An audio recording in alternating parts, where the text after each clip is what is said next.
ఇలా తయారు చేసుకుంటే చపాతీ రైస్లోకి తినడానికి చాలా టేస్టీగా మనం తయారు చేసుకోవచ్చు.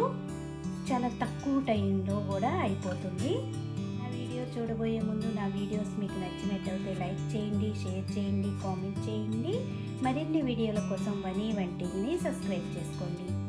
బంగాళదుంప ఉల్లికారం తయారు చేసుకోవటానికి 4 బంగాళదుంపల్ని ఉడికించుకుని పైన పెచ్చు తీసి ఈ సైజు ముక్కలుగా కట్ చేసుకుని తీసుకోండి. ఇప్పుడు దీనిలో 2 ఉల్లిపాయల్ని మీడియం సైజు ఉల్లిపాయల్ని ఇలా కట్ చేసి తీసుకోండి. మీరు తినే కారాన్ని బట్టి పచ్చిమిరపకాయలు తీసుకోవాలి. నేను ఇట్లా 3 పచ్చిమిరపకాయలు తీసుకున్నాను. ఇప్పుడు వీటి మిక్సీ జార్ తీసుకుని ఉల్లిపాయల్ని మిక్సీ జార్లో వేసుకోవాలి. అలాగే పచ్చిమిరపకాయలు కూడా వేసి మరీ మెత్తగా కాకుండా కచ్చా పచ్చాగా కొంచెం బరకగా ఉండేట్టు గ్రైండ్ చేసుకోవాలి. చూడండి, ఇలా బరకగా గ్రైండ్ చేసుకోవాలి. అక్కడక్కడ మనకు ఉల్లిపాయ తగులుతూ మరీ పేస్ట్ కాకుండా ఉండాలి. ఇలా గ్రైండ్ చేసుకున్నాక చేసుకుని బాండీ పెట్టుకుని దానిలో 2 టేబుల్ స్పూన్లు ఆయిల్ వేసుకోండి. ఆయిల్ వేడయ్యాక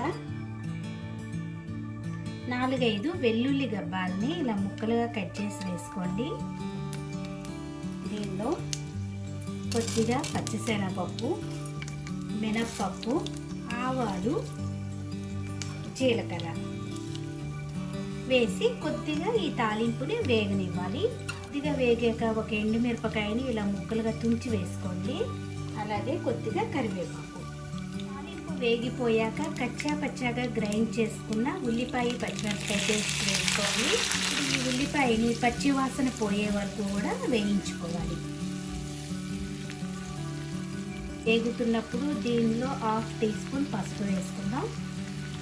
ఇలా వేగిపోయాక దీనిలో రుచికి తగినంత ఉప్పును వేసుకుందాం. దీనిలో ఇప్పుడు ఉడికించుకున్న బంగాళదుంప ముక్కలు వేసి ఈ ఉల్లిపాయ అంతా కూడా ఈ బంగాళదుంపలకు పట్టేట్టు కలుపుకుని 2 నిమిషాలు వేయించుకోవాలి.